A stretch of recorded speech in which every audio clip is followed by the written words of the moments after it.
তাহলে শাকিব খানের আপকামিং সিনেমায় দেখা যাবে পাকিস্তানের নায়িকাকে। বলো কি, তুমি সত্যি বলছো? হ্যাঁ, এবং এই বিষয়টা এবার খুবই জোরালোভাবে গুঞ্জন আকার ধারণ করেছে। ব্যাপারটা নিয়ে কথা বলবো, সাথে আরো জানাবো প্রিন্স সিনেমা সম্পর্কিত এক্সক্লুসিভ কিছু আপডেট, সাথে ধুরন্ধর সিনেমার রেকর্ড এবং প্রবাসের দা রাজা সাব নিয়েও ধামাকাদার কিছু আপডেট শেয়ার করব আজকের এই ভিডিওতে। তো ভিডিওটা ইন্টারেস্টিং হবে, তাই শেষ পর্যন্ত অবশ্যই দেখবেন। আর আমার আগের ভিডিওতে যারা কমেন্ট করেছিলেন তাদের নাম ভিডিওর শেষে জানাবো। ভিডিও শুরু করার আগে কাইন্ডলি ভিডিওতে লাইক আর চ্যানেলটা অবশ্যই সাবস্ক্রাইব করতে ভুলবেন না। তাহলে চলুন আর যারা কথা না বলে আজকের ভিডিও শুরু করি।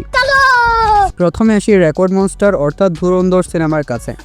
ধুরন্ধর সিনেমাটা রেকর্ডের পর রেকর্ড করে যাচ্ছে এবং রেকর্ড ভেঙে যাচ্ছে, এবং এই সিনেমার থামার কোনো নাম নিঃশ্বাস নেই। গত 2025 সালের ডিসেম্বর মাস জুড়ে একচ্ছত্র আধিপত্যের পর জানুয়ারি 2026 সালের প্রথম উইকেন্ডেও নিজের গোল্ডেন রান অব্যাহত রেখেছে সিনেমাটা। রিলিজের প্রথম সপ্তাহে এশীয় সিনেমাটা গড়ে ফেলেছে দুইটা ঐতিহাসিক রেকর্ড, আর তা হলো বলিউড ইতিহাসে সর্বোচ্চ উইকেন্ড 5 কালেকশন, অর্থাৎ পঞ্চম সপ্তাহে এশীয় সিনেমাটা কালেকশন করেছে 35 কোটি রুপি। আর এরকম রেকর্ড সচরাচর ইন্ডিয়ান সিনেমা ইন্ডাস্ট্রিগুলোতে দেখা যায় না। তাছাড়া গত 31 দিনের মধ্যে 30 দিনের সিনেমাটা ডাবল ডিজিট কালেকশন করেছিল, আর এরকম রেকর্ড এর আগে কোনো ইন্ডিয়ান সিনেমা করে দেখাতে পারেনি। ইতিমধ্যে সিনেমাটা ইন্ডিয়া থেকে নেট কালেকশন করেছে 820 কোটি রুপি প্লাস, এবং ওয়ার্ল্ড ওয়াইড আয় করে নিয়েছে 1240 কোটি রুপি প্লাস। সিনেমাটা এস রাজামৌলি পরিচালিত RRR সিনেমা লাইফ টাইম কালেকশনকে অনেকটাই ছুঁয়ে ফেলেছে। খুব তাড়াতাড়ি এই সিনেমাটা একটা নন প্যান ইন্ডিয়ান সিনেমা হওয়া সত্ত্বেও RRR এর মতন একটা big pan Indian cinema lifetime কালেকশনকে ছাড়িয়ে যাবে। এক কথায় ধুরন্ধর এখন শুধু একটা সিনেমা না, এটা একটা রানিং বক্স অফিস হিস্টোরি। যদি সামনে রাজা সাব এবং জানা নায়ক না থাকতো তাহলে সিনেমাটা হয়তো লাইফ টাইমে আরো বড় অ্যামাউন্ট কালেকশন করতে পারতো।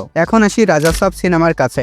ইন্ডিয়ার বিগেস্ট প্যান ইন্ডিয়ান সুপারস্টার প্রবাসের আপকামিং দা রাজা সাব সিনেমার world wide break event target ধরা হয়েছে 410 কোটি রুপি। অর্থাৎ এই সিনেমায় হিট হতে হলে ওয়ার্ল্ড ওয়াইড লাইফ টাইমে কালেকশন করতে হবে 410 কোটি রুপি। যদি সিনেমাটার রিভিউ পজিটিভ আসে তাহলে এই অ্যামাউন্টটা খুব সহজে সিনেমাটা কালেকশন করে নিতে পারবে। আর প্রবাসের সিনেমা হিসেবে লাইফ টাইমে এই সিনেমাটা বিগ অ্যামাউন্ট কালেকশন করবে। দেখা যাক শেষ পর্যন্ত এই সিনেমাটা কত টাকা কালেকশন করতে পারে লাইফ টাইমে। এখন আসি শাকিব খানের কাছে। এমনটা শোনা যাচ্ছে খুব শীঘ্রই একটি রোমান্টিক সিনেমায় শাকিব খানের বিপরীতে দেখা যাবে কোনো এক পাকিস্তানের জনপ্রিয় নায়িকাকে। ইতিমধ্যে একাধিক নায়িকার সঙ্গে প্রাথমিকভাবে যোগাযোগও সম্পন্ন হয়েছে, এবং এই সিনেমাটা 2027 সালে মুক্তির পরিকল্পনা রয়েছে।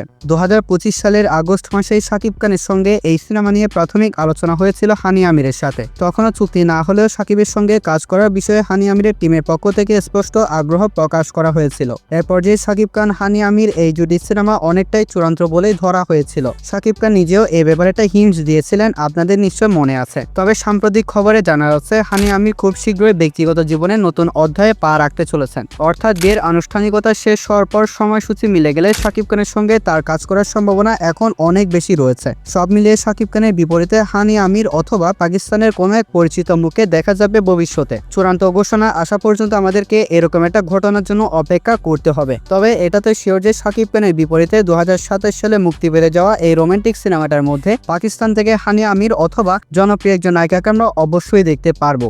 এখন আসি প্রিন্স সিনেমার আপডেটের কাছে। আজকে অর্থাৎ 6 জানুয়ারি থেকে শুরু হয়েছে বহুল প্রতীক্ষিত আবু হায়াত মাহমুদ পরিচালিত এবং শাকিব খান অভিনীত প্রিন্স সিনেমার শুটিং। জানা গিয়েছে শাকিব খান আজকে শুটিং এ অংশগ্রহণ করছেন না, তিনি শুটিং এ অংশগ্রহণ করবেন জানুয়ারি 10 তারিখ থেকে। প্রথম ধাপে বাংলাদেশে ধারণ করা হবে সিনেমাটার কিছু গুরুত্বপূর্ণ দৃশ্য।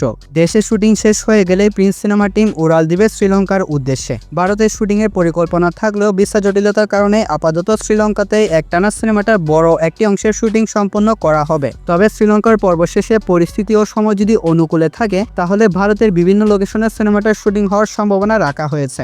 এর আগে তাণ্ডব সিনেমাতেও বাংলাদেশ ও শ্রীলঙ্কায় শুটিং করা হয়েছিল। বিশেষ করে শ্রীলঙ্কায় ধারণ করা কারাগারের করুণ দৃশ্য ও ফাইটিং দৃশ্যগুলো দর্শকের কাছে ব্যাপক প্রশংসিত হয়। পাশাপাশি শেষ দৃশ্যে মিখাইলের ফেস রিভিলের সময় শ্রীলঙ্কান দ্বীপের লোকেশন ও প্রাকৃতিক সৌন্দর্য দর্শককে মুগ্ধ করেছিল। আশা করা যায় এবার প্রিন্স সিনেমা টিমের পক্ষ থেকেও শ্রীলঙ্কার দারুণ কিছু লোকেশনের শুটিং করে বড় পর্দায় ভিজুয়ালি স্মরণীয় কিছু অভিজ্ঞতা উপহার দিবে। সব মিলিয়ে প্রিন্স সিনেমা টিম আমাদেরকে কোনো অবস্থাতে হতাশ করবে না, আমরা ভালো কিছুই অবশ্যই তাদের কাছ থেকে দেখতে পারবো। এবার কথা বলি আমার আগের ভিডিওতে যারা কমেন্ট করেছিলেন তাদেরকে নিয়ে। প্রথমে আছে রিয়াদ খান, এরপর ফয়জুল, বিনোদন বাজার, শারিকুল, রনি আহমেদ বিপ্লব, রোমান, আবির, আরমান ইসলাম, রিফাত, সর্বশেষ রিয়াদ। সো আপনাদের সবাইকে অসংখ্য ধন্যবাদ সবসময় পাশে থাকার জন্য।